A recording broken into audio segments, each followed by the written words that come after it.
In today's video, I'm going to show you how to feather the edges of an image in Adobe Illustrator so you can create smooth, professional fades in just a few minutes.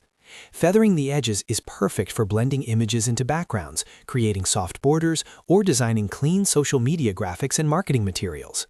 If you've ever wanted that smooth fade-out effect around a photo without harsh edges, this is exactly what you need. Make sure to watch until the end so you don't miss any important settings. And if this tutorial helps you out, don't forget to hit that like button and subscribe for more easy Illustrator guides. Let's jump right in.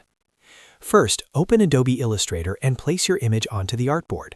If your image is not already in your document, go to File, then Place, and select your image from your computer.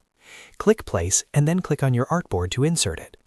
Once your image is visible, select it using the Selection tool, which is the black arrow tool at the top of your toolbar. Just click directly on the image so you can see the bounding box around it. That confirms it's selected.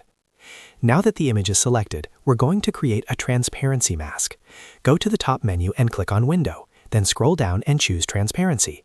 This will open the Transparency panel, which is where we'll create the feathered edge effect. If you already have it open, just bring that panel into view. Inside the Transparency panel, you'll see a button that says Make Mask. With your image still selected, click Make Mask. As soon as you do this, you'll notice two thumbnails appear in the Transparency panel. The thumbnail on the left represents your original artwork, and the thumbnail on the right represents the mask.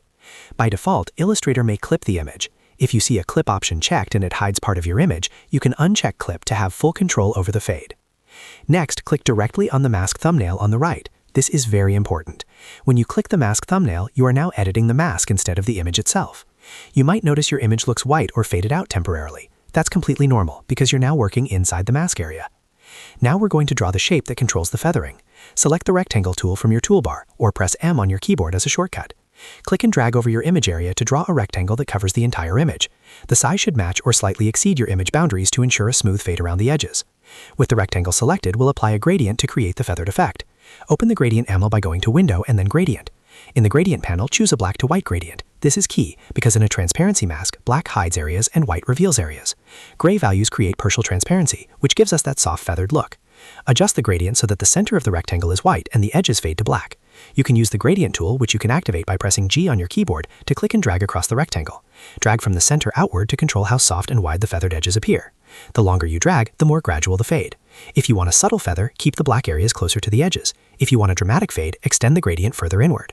Take a moment to adjust the gradient sliders until you're happy with the softness. Remember, white areas remain fully visible, black areas become fully transparent, and gray creates that smooth transition in between. Once you're satisfied with the feather effect, go back to the Transparency panel and click on the artwork thumbnail on the left. This switches you out of mask editing mode and back to your main artwork.